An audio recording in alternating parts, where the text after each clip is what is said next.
pour ce scrutin. Et c'est le moment d'ouvrir la page consacrée à la culture.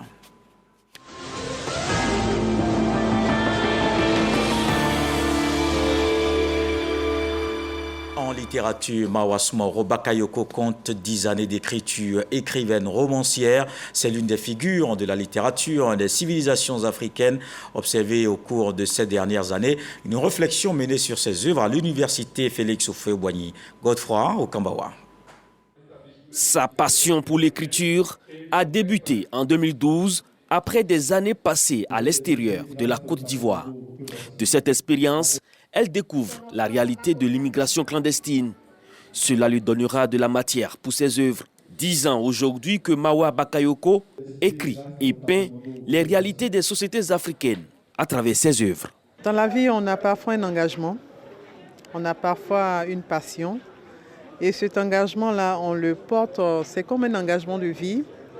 Et donc, me mettre à écrire répondait à ce besoin de partage. Ce besoin de partage m'est soutenu par une cause, celle de l'Afrique. Vouloir parler de l'Afrique, vouloir décrire les mots qui plombent l'envol de l'Afrique. Et donc, à tout instant, mon regard se porte sur tout ce qui ferait la vie de la société. Et donc, la société elle-même m'inspire, l'Afrique m'inspire. La journée d'études consacrée à ses écrits a été l'occasion pour les hommes de lettres et passionnés de la lecture de mener la réflexion autour de la thématique Mawa Bakayoko, 10 ans d'écriture des sociétés africaines en transit. Tout ce que Mawa retrace est une vérité, est du vécu et le retrace dans un style particulier que tout le monde peut comprendre. En 10 ans, elle nous a sorti 10 pépites. Moi, j'ai eu l'avantage d'intervenir sur sa première œuvre, La Rébellion des Antigues, en tant que préfacier. Et donc, j'ai pu voir là la volonté d'une dame de rendre compte de son temps, mais de façon romancée. Révélée avec l'œuvre Sous le joug d'un Dangadé, Mawa Bakayoko est auteur d'une dizaine d'œuvres. Romancière et nouvelliste, elle est reconnue pour son attachement aux valeurs culturelles africaines. C'est un rendez-vous annuel bien connu dans la commune d'Abobo. Le Festica 2022 est lancé. La 12e édition du Festival culturel et des arts d'Abobo se tient les 23, 24 et 25 décembre. Plusieurs artistes d'ici et d'ailleurs attendus à cette fête. Le commissaire général de l'événement, Kunta Mader, a donné les couleurs. On le voit avec Serge Pacom Didier Nguessan. Le Festival culturel des arts d'Abobo, Festica, remet le couvert pour un 12e service de table. Les 23, 24 et 25 décembre prochains, plusieurs artistes d'ici et d'ailleurs se succéderont sur la scène du festival.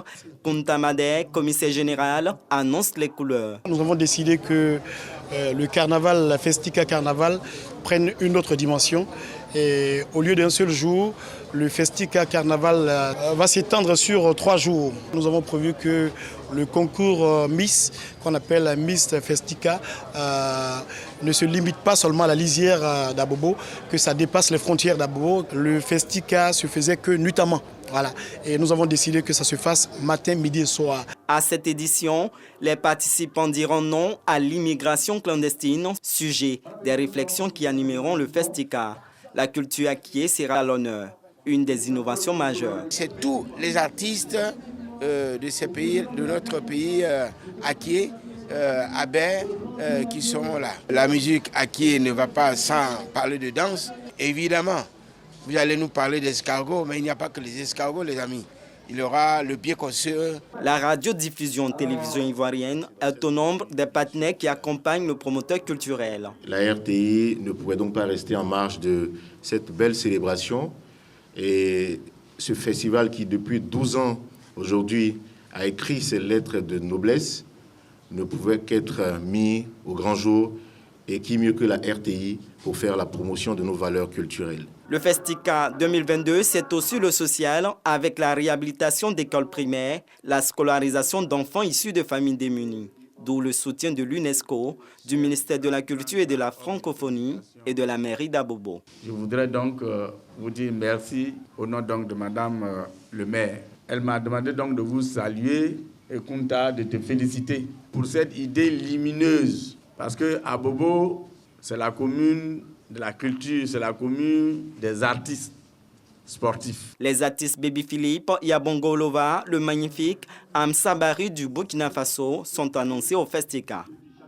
Le village d'Abata dans la commune de Benjerville a abrité la deuxième édition des RIMA, les rencontres internationales des marionnettes d'Abidjan. Cette rencontre a mis au cœur des festivités la célébration de la paix. On le voit avec Issa Tionaniro. Abata, commune de Benjerville. Célébration, la deuxième édition des rencontres internationales de la marionnette d'Abata. Parade dans le village, puis prestations artistiques, meubles, la cérémonie d'ouverture.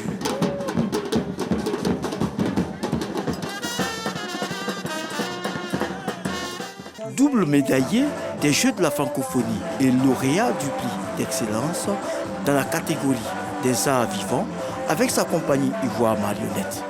Soro Badrissa indique que la création de ces rencontres vise à inculquer la culture de la marionnette aux populations. Nous avons mis la Côte d'Ivoire à l'échelle mondiale de la marionnette avec 2 médailles d'or.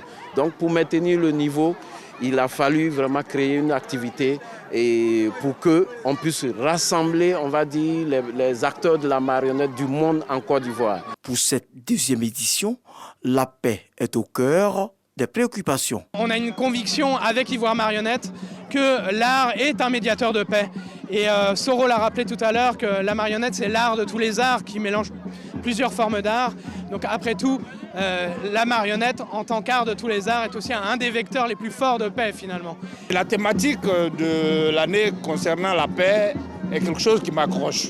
Nous voulons la paix pour la Côte d'Ivoire, donc évidemment, je n'ai pas trouvé d'inconvénient à m'associer à cela. Les RIMA se veulent un creuset de la diversité et du dialogue des cultures.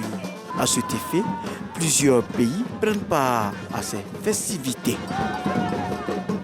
Le livre d'or des meilleures mamans du monde, c'est l'œuvre du professeur Tchétché Nguesson, l'invité de la page culture que nous retrouvons avec beaucoup de plaisir. Alors, professeur Tchétché Nguesson, qui est agrégé d'économie, spécialiste des questions monétaires, comment il se retrouve dans la maternité? Merci beaucoup.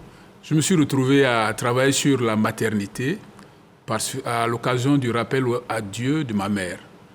Lorsque j'ai perdu ma mère il y a quelques mois, j'ai beaucoup médité sur sa vie, ses joies et ses peines, et je me suis rendu compte en dernier ressort qu'elle a beaucoup souffert parce qu'elle a appartenu au genre féminin. Et donc, toutes les problématiques des femmes me sont venues et j'en ai tiré quelques enseignements que je partage dans ce livre. Parmi tant d'autres enseignements que vous avez, on peut citer. Par exemple, est-ce que l'amour maternel est inné chez la femme ou bien ou est-il contingent?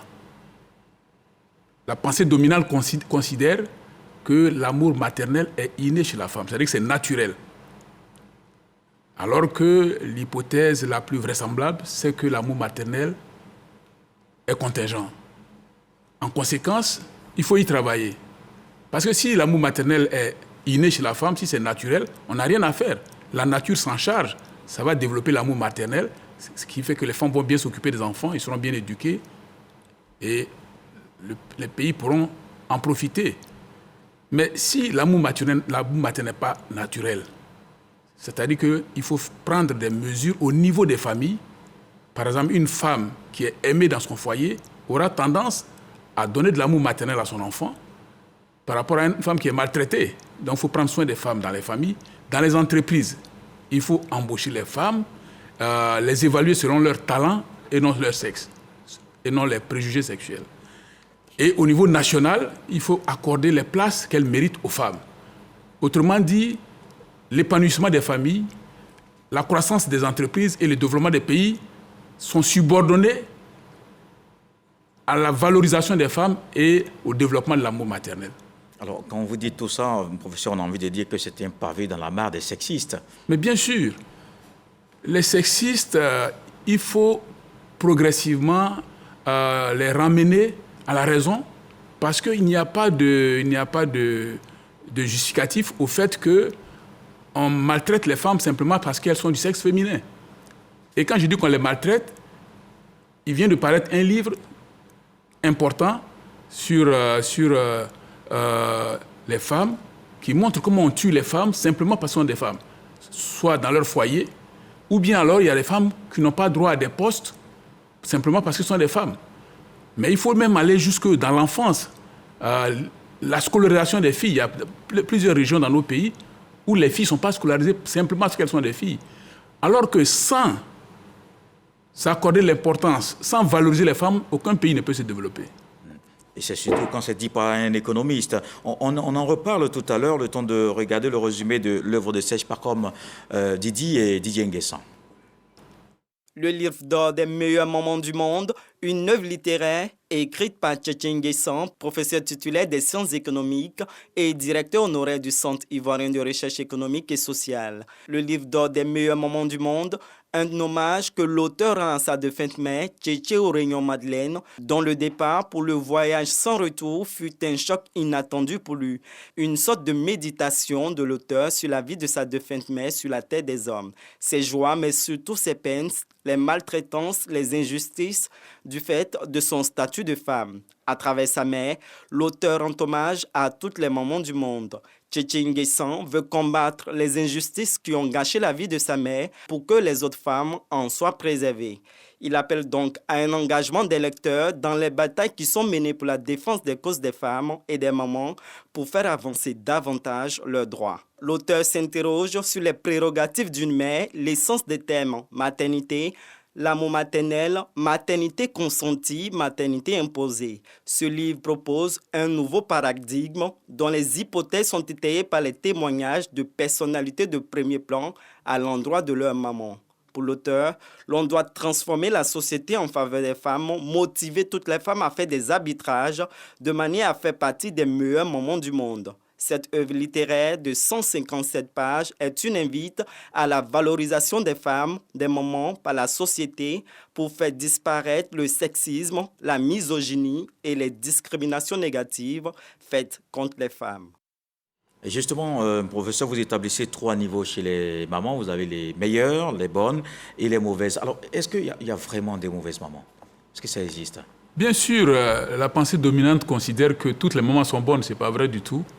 Au XVIIIe siècle, avec Jean-Jacques Rousseau comme précurseur, on dénommait 2 catégories de femmes, les mauvaises et les bonnes. Mais aujourd'hui, je pense qu'il faut 3 catégories, les mauvaises, les bonnes et les meilleures. Mais pour vous rassurer, les mauvaises mamans, ça existe vraiment. Il y a des mamans qui abandonnent leurs enfants. Il y a des mamans qui... Ça peut se comprendre, il y a des raisons. Par exemple, une femme n'aime pas un monsieur qu'on l'amène à épouser de force. Si un enfant sort de ce mariage, il y a beaucoup de raisons que la maman n'aime pas l'enfant. Donc, les mauvaises mamans, ça existe. Il y a un livre qui retrace 2000 ans de vie de mauvaises mamans. Les mauvaises mamans, ça existe réellement. Alors, parlons alors des meilleurs que vous prenez. Dites-nous quels sont les éléments constitutifs des meilleures mamans, selon vous. Voilà. Alors, pour les meilleures mamans, je considère que c'est important parce que les jeunes filles qui sont appelées à se marier, les mamans qui ont embrassé la maternité, se demandent mais comment faire pour être une meilleure maman. Alors, j'ai identifié 8 valeurs que doivent incarner les femmes pour compter au nombre des meilleures mamans du monde. Par exemple, la première valeur, c'est de mener sa grossesse jusqu'à terme. Ça a l'air de rien, mais ce n'est pas évident. Vous savez qu'une grossesse, ça dure presque 9 mois. Mais le plus difficile, c'est qu'une femme peut se faire grossir par un homme. Et quand elle annonce à l'homme que tu m'as grossi, l'homme peut lui dire que ce n'est pas moi. Et une fois que l'homme a dit que ce n'est pas moi, qu'est-ce qu'il fait? Qu'est-ce qu'elle fait? Celles qui comptent au nombre des meilleures mamans du monde conduisent la grossesse jusqu'à terme. Vous connaissez peut-être l'auteur qui s'appelle Alain Makou. Bien sûr. C'est un grand auteur. Oui. Lorsque sa mère a contracté sa grossesse, son père a refusé de reconnaître l'enfant, de reconnaître la grossesse. La maman a fait l'effort d'aller jusqu'au bout et elle a enfanté Alain Mambankou, qui aujourd'hui est l'un des meilleurs auteurs africains. Ah oui. Vous voyez? Donc, ça, c'est une des valeurs. L'autre valeur, c'est de pouvoir accepter que son enfant souffre pour son propre bonheur. C'est-à-dire, vous acceptez que l'enfant souffre pour son propre bonheur. C'est arrivé, par exemple, à Bernard Dadier et Amadou Kourma, qui sont nos meilleurs auteurs ici. Amadou Kourma, sa maman s'en est séparée à 7 ans. Pourquoi? Parce qu'elle pensait que c'était mieux pour lui qu'il parte de la maison et il ne l'a revu qu'après 26 ans. Il était déjà un grand auteur, enfin pas un grand auteur, mais il était déjà adulte pratiquement, il était sur la bonne voie. Dadié, c'est la même chose. Le premier enfant de la mère de Dadié, c'est une fille, elle est décédée. La deuxième, c'est une fille, elle est décédée. Donc quand Dadié est né, Bernard Dadié, sa maman n'a pas voulu qu'il reste avec elle. Elle avait peur de le perdre aussi. Elle avait peur de le perdre. Donc elle s'est détachée de Dadié dès les premiers jours. Et Dadié ne l'a revu que plus tard, vraiment plus tard. Dieu merci, il est devenu l'un des meilleurs écrivains ivoiriens. Donc ça fait deux valeurs que doivent incarner les mamans, mais il y en a d'autres, mais on n'a pas le temps de les épuiser. Oui, bien sûr, parce qu'elles ont un combat, parlons maintenant du combat le plus large, c'est leur émancipation dans la société. Mais aujourd'hui, où se trouve le combat des femmes sur ce chemin de l'émancipation, de l'égalité homme-femme, etc. Oui, le vrai problème des femmes aujourd'hui, c'est qu'elles ont emporté des combats, c'est-à-dire qu'elles sont passées de la maternité imposée, parce qu'avant on leur imposait la maternité, tu n'as pas le choix. Tu fais un enfant et tu ne choisis pas quand tu veux faire l'enfant. Aujourd'hui, grâce à la contraception, elles peuvent choisir le moment de faire leurs enfants. Mais en même temps, elles ont eu d'autres droits, le droit de travailler. Donc, elles peuvent s'épanouir en dehors du foyer. Malheureusement, ça a été un piège pour elles. Parce qu'elles avaient pensé qu'en obtenant de travailler, d'avoir une carrière professionnelle, leurs époux allaient leur apporter soutien au foyer. Maintenant, au lieu d'une seule responsabilité qui était celle du foyer, aujourd'hui, elles ont deux responsabilités. Celle du foyer et celle de la carrière professionnelle. Ce qui fait qu'il y en a qui sont vraiment perdus. Et donc, les entreprises doivent faire l'effort de mettre en place des mécanismes qui permettent aux femmes de pouvoir supporter cette nouvelle situation que connaissent les femmes. Et l'État doit y contribuer, par exemple, avec des crèches, des maternités. C'est en cela que, par exemple, une initiative comme celle de l'hôpital Mère-Enfant, c'est une initiative importante. Ça aide les mamans. D'accord. Alors, j'ai retenu une question dans votre ouvrage. Vous avez dit, voulons-nous contracter des mariages fondés sur l'autorité ou sur l'amour? Alors, je vous repose la question, professeur. Oui, parce que dans la société traditionnelle, l'amour, enfin, le mariage reposait sur l'autorité. Dans nos villages, même en ville ici, si vous regardez bien, il y a des mariages qui reposent sur l'autorité. Quand le mari dit « c'est blanc », la femme doit s'aligner. Sinon, elle est divorcée. C'est le mari qui décide ce qui se passe à la maison. La femme n'a pas son mot à dire. C'est ça qu'on appelle le mariage d'autorité. Mais dans un mariage d'autorité, il est difficile de développer l'amour maternel. Face à l'amour, au mariage d'autorité, il y a le mariage d'amour où la femme accepte son partenaire, et donc il y a un consentement. Et dans ces conditions-là, quand le mariage est un mariage d'amour, l'enfant qui naît est l'œuvre d'un amour et donc il profite de l'amour maternel. Or, vous savez qu'un enfant sans amour maternel ne peut pas bien se développer. Il ne peut pas bien se développer. D'accord. D'accord. Alors, professeur, ce sera peut-être la dernière question. À vous entendre, la femme est au centre de tout, mais aujourd'hui, très clairement, elle n'arrive pas véritablement à jouer ce rôle.